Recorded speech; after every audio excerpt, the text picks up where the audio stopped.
Hi guys, welcome to dinner.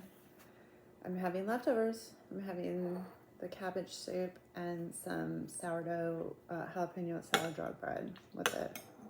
God, this soup is so good. What have you guys been up to today?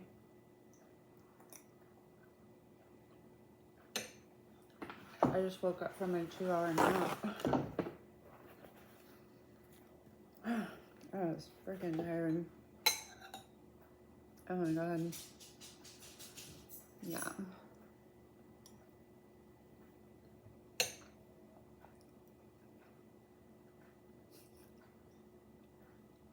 It's 8:46.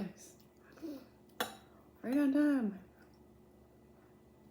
Like clockwork.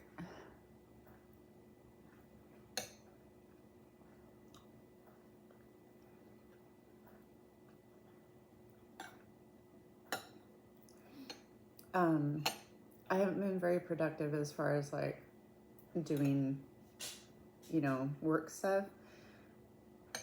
But I've been really productive as far as like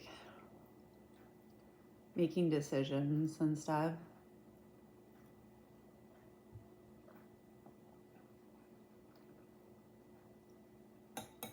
Which is just as important. So,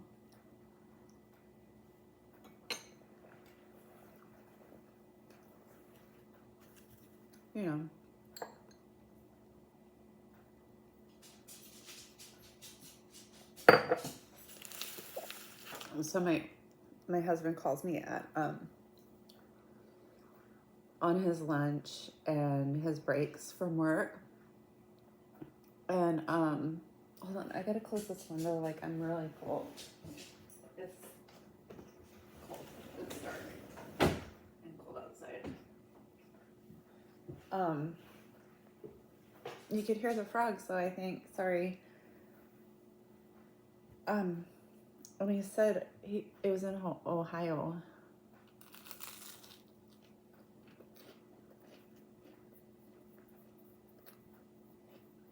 I think he said Springfield, Ohio.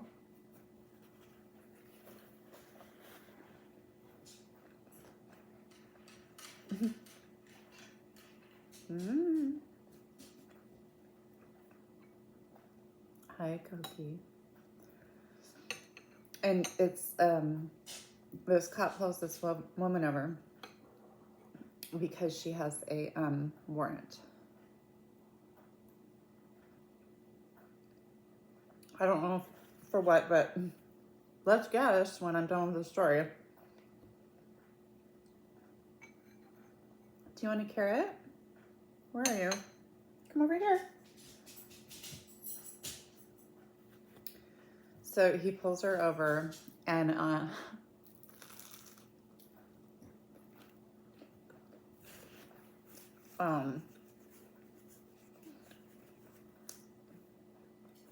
he has her stand by his car or whatever, and he's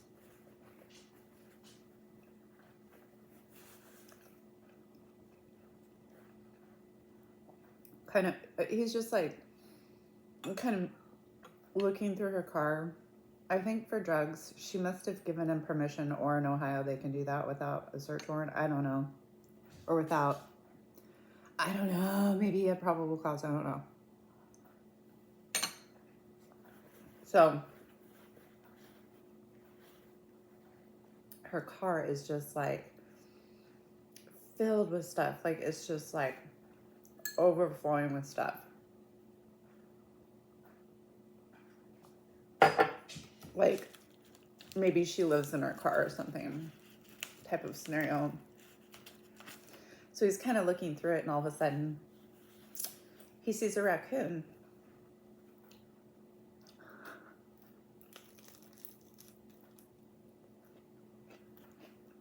She had a pet raccoon. That's not the strange part.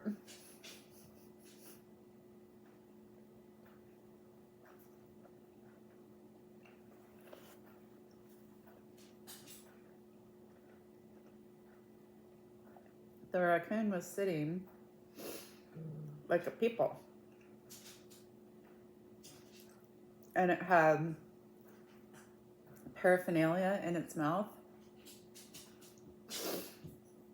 and it was holding it with both hands, just like a human would. And it had some in the, just a little bit. And the cop started laughing so hard, and he was just like, "What the?" So he's like, "Give me that. Come here, give me that." Because he's got to take it for evidence. So he takes it from the raccoon, and he sets it up on top of the car. The raccoon pulled out another one that was like brand new, hadn't been used or whatever. Another cop pulled up, and they were just laughing so hard. I thought that was a really funny story.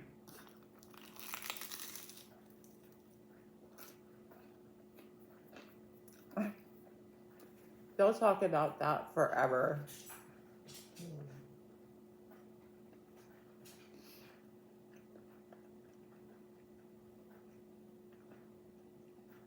Can you imagine how many times the police department has watched that body cam footage over and over, like when they're doing their briefs? Oh my God. So funny. There's that guy that my husband watches, and I don't know his name. Darn it. But it's usually shorts.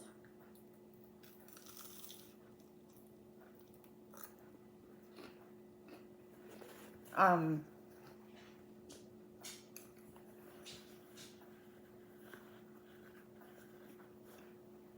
don't know if he has like a... he must do videos because some of them are pretty long. Yeah, he does. He's got a pet cat, a pet dog, a pet raccoon, and a pet coyote. Yes, a pet coyote. Wow, wild. They all get along. I don't really know the story behind it, but he had to have breed that coyote from a puppy because, I mean, the coyote's not 100% tame still. Tame enough to be around, but not tame enough for you and I to be around him or her. No.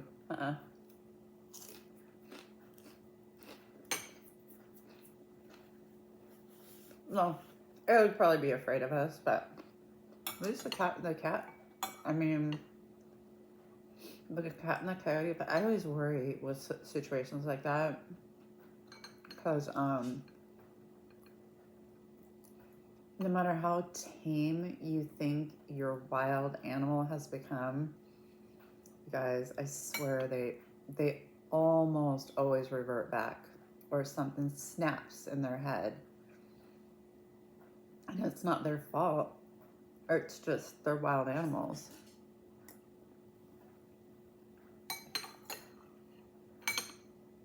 I worry about his cat the most, but I'm sure it'll be fine.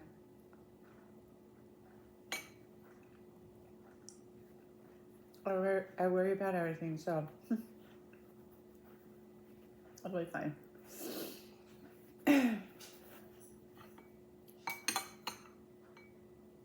But I was thinking of that raccoon with the NETH pipe in its mouth. And all I could think about was that weird movie that was made about that bear, where that airplane or something dropped all the white stuff down and the bear went crazy, and it was supposedly a true story and stuff.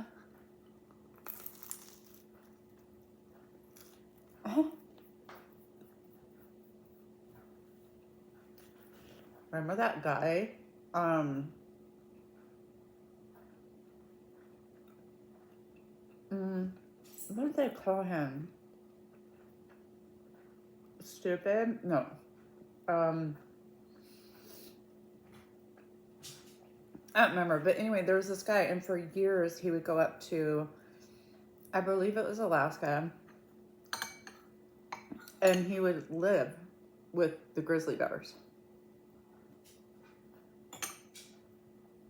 Like, people go up there, I'm sure you know, all the time on tours or like paid fishing trips and stuff like that. And they'll go up and there's grizzly bears all over. I mean, they're everywhere. They're everywhere. Do you guys know what I'm talking about? What's that guy's name? This was a while back. So anyway, he would go up there all the time and he would film it. He would film his experience and be like, these are beautiful animals. And he literally lived amongst them. Like, he had a tent. And he would stay up there for months. And literally live with them. Like, they would walk right past him. Like, I don't think he was petting them, but like they would walk right past him and he knew their names. And, you know, sometimes one of them might charge him and he could get them to stop and stuff like that.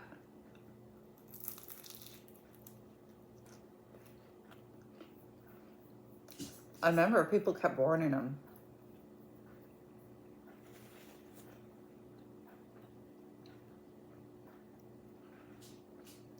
Don't go back up there again.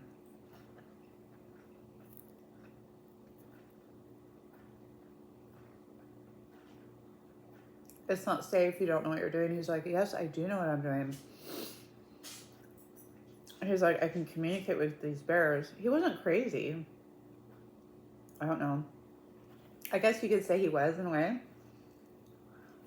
But he literally was like, no, I've got like this rapport with these bears. Like, they know me. Like, he would go up every year and like the same bears would be there. There'd be new bears, but pretty much the same bears. And so, you know, he's like, no, they know me, you know. It's fine. Well, it was fine. Until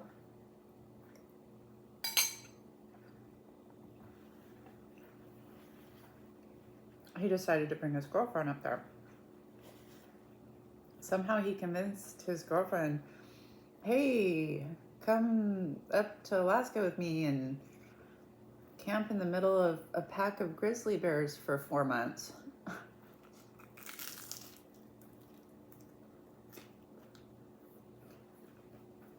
2 months, 3 months, whatever.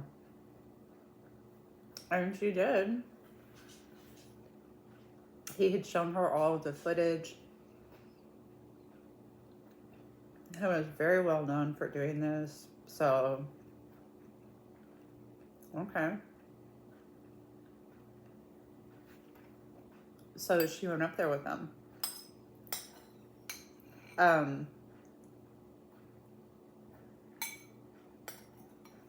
Let's just say people went up there to go look for him because he hadn't reported back.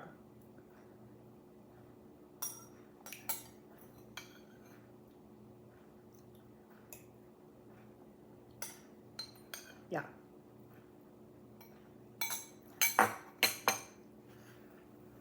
So, both of them, you know,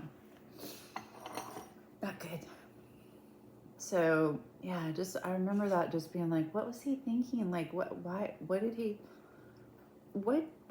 outcome was he hoping for? That he would turn into a bear one day? That he would, like, be able to, like, cuddle a bear? What was, like, I don't know what his end goal was.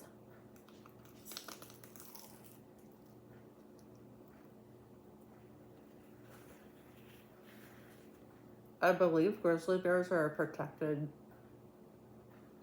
species. I'm almost positive they are. Because the Olympics here in Washington State, don't ask me why they are doing this. There must be a good reason.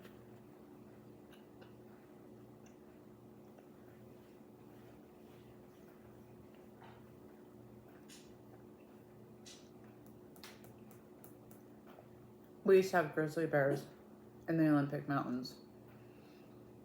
And we don't have grizzly bears in the Olympic Mountains anymore.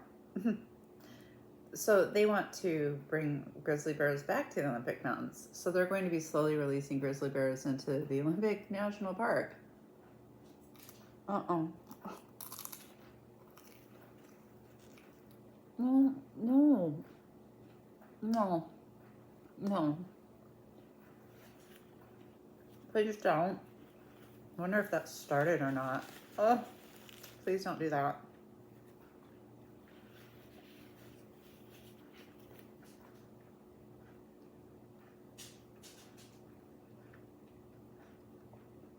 On our property, we've had cougar, bear, and coyote. Oh, bobcat.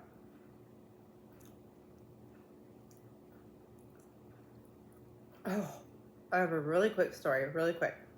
And then I gotta go because I'm done and I need to go eat. At our last house, which was in a development, we had a white cat. And we were gone. We were gone. And we were really good friends with our neighbor. We only had one neighbor to the side of us. You know, all three sides didn't have a neighbor. It was just one on the side, and they were really good friends with us. And she was up. She got up early because her husband got up really early for work. And she was looking out her window, her bedroom window, which was on the second floor. The front of our house was there are like little tiny mosquitoes in here because we keep leaving the front door open and the back door open.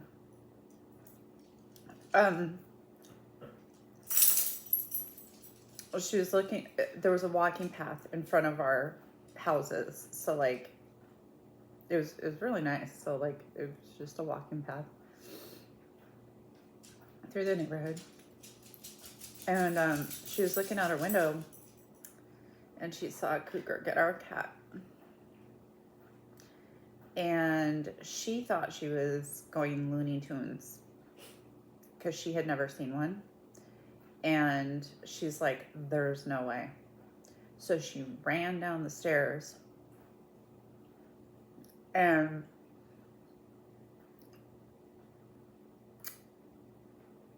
she made positive identification. So she called the wildlife Department of Wildlife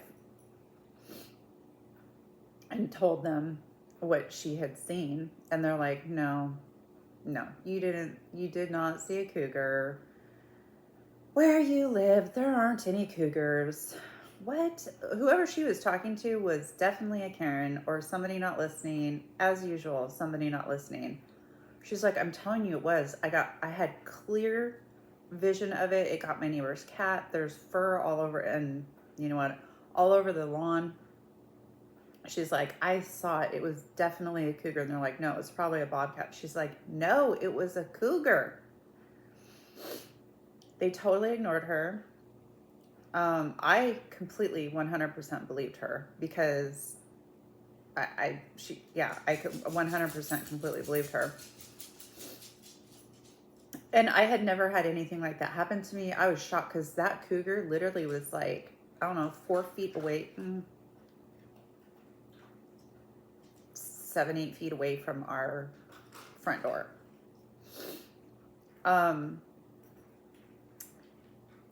Well, a week later, so we had a cat.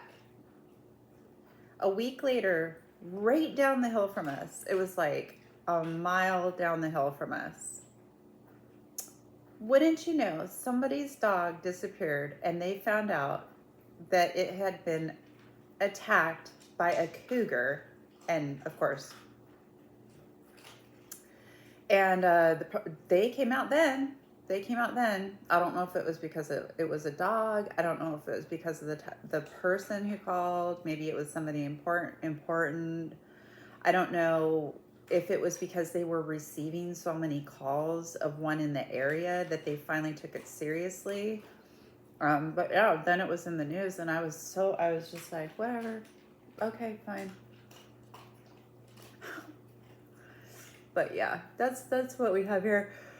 Grizzly bear, I would freak out. We had a black bear right off of our front porch, and we were all on the porch, like ding dongs. We were yelling at it, screaming at it to get away because of our livestock. But my husband had to get a firecracker and set it off to scare it away, and then it ran this way towards the goat pen. But we saw that, and then it came back again.